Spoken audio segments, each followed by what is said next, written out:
Hello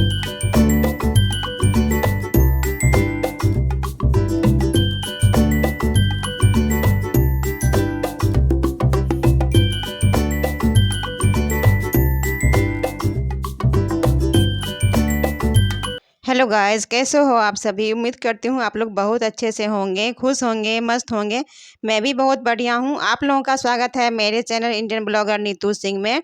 Navratri के दिनों में मैं पूरी कोशिश करती हूँ कि माता रानी को मैं अच्छी से सेवा कर सकूँ और माता रानी को प्रसन्न कर सकूँ। तो मैं यहाँ थोड़ी लेट हो गई हूँ और यहाँ नहा धो के मैं आ गई हूँ। खाना पीना मेरा रेडी हो चुका था और फिर मैं आ गई। माता रानी का पहले मैंने प्रसाद लगा के, फिर माता रानी का पहला दिन नहीं लगाया था चरण पादुका, तो आज मैंने यहाँ चरण पादुका माता रानी का मैं लगा रही हूँ। एक थाल में मैंने सिंदूर का घोल बना लिया है और यहाँ मैं दोनों हाथों के नीचे बैक साइड से फिर मैंने इसके छापा दिया है और फिर ये उंगली बना दिया है चंदन से। सबसे पहले मैं चरण की पूजा कर लूँगी, क्योंकि पहले चरण पधारते हैं तो माता रानी मेरे घर में आते हैं, यही मान्यता है कि पहले चरण की पहले पूजा की जाती है, फिर उनकी मूर्ति का पूजा होता है। तो यहाँ मैंने पहले चरण का ही पहले पूजा कर ली थी, फिर माता रानी का मैंने प्रसाद लगाया है और चंदन टीका करके फिर माता रानी को हम पूजा करेंगे।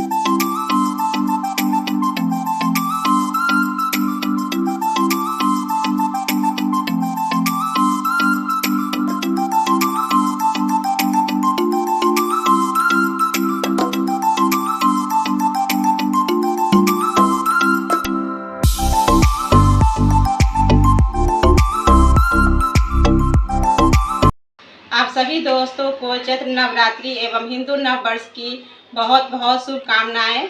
माता रानी आप सभी को खुश रखे, स्वस्थ रखे। तो जोर से बोलिए जय माता दी। और ये है उसका अगला दिन।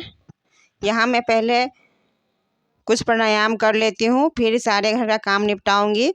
तो सुबह सवेरे मैंने पहले पूरे घर के काम निपटा लेती हूँ, फिर खाना पीना तैयार करके सबको कंप्लीट कर देती हूँ। उसके बाद ही अपना मैं पूजा पाठ का काम शुरू करती हूँ, क्योंकि ये सब कर लेने के बाद फिर नहा धोने के बाद मैं अपना काम निश्चिंत से करती हूँ। क्योंकि मैं माता रानी की पूजा में, उनकी सेवा में कोई अड़चन या विघ्न नहीं डालना चाहती, इसीलिए अपना ये सब झंझट ख़त्म करके ही फिर मैं निश्चिंत से पूजा पाठ करती हूँ। तो मैं यहाँ अपना जो भी डेली रूटीन है वो सब कर रही हूँ। यहाँ मैं कुछ जाले वाले लग जाते हैं तो उस सबको भी मैं हाथ ही हाथ थोड़ा क्लीन कर लूँगी, क्योंकि एक दिन इकट्ठा हो जाने के बाद बहुत ही गंदे हो जाते हैं। इसलिए कभी कभार 2-4 दिन पर कभी एक रूम का, कभी दूसरे रूम का, ऐसे मैं निपटाती जाती हूँ। इससे ये होता है कि सब घर एक बारी में गंदा नहीं होता है, धीरे धीरे सब घर अपना क्लीन होते रहते हैं और घर अच्छे भी लगते हैं, साफ़ सुथरे लगते हैं।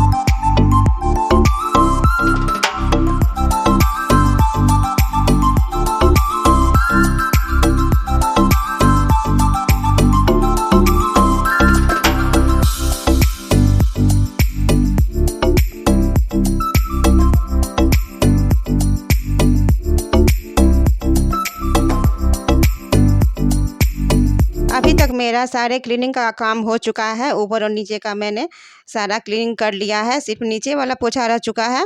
फिर मैं सभी लोगों के लिए खाना कंप्लीट करके उसके बाद ही नीचे का फिर क्लीनिंग करके फिर नहा धो के मैं पूजा शुरू करती हूँ। और पूजा का बर्तन या तो मैं सुबह में धो लेती हूँ और कभी कभी रात में भी धो के रख देती हूँ। तो यहाँ मैं कर रही हूँ पहले सूर्य भगवान की पूजा और जा रही हूँ बजरंगबली में भी पूजा करने के लिए ध्वजा में।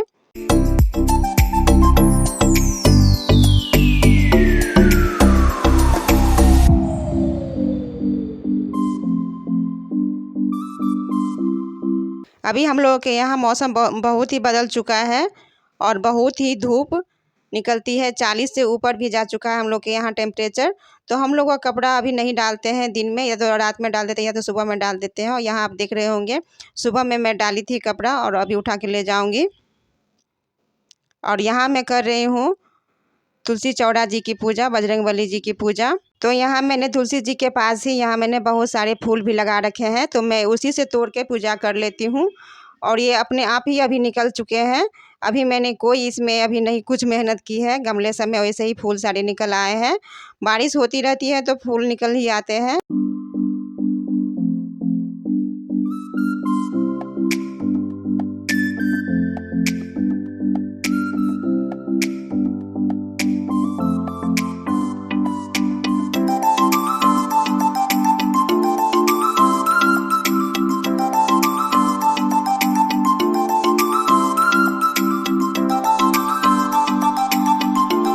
आज मैं माता रानी को वस्त्र भेंट कर रही हूँ और साथ में श्रृंगार का सामान भी भेंट कर रही हूँ।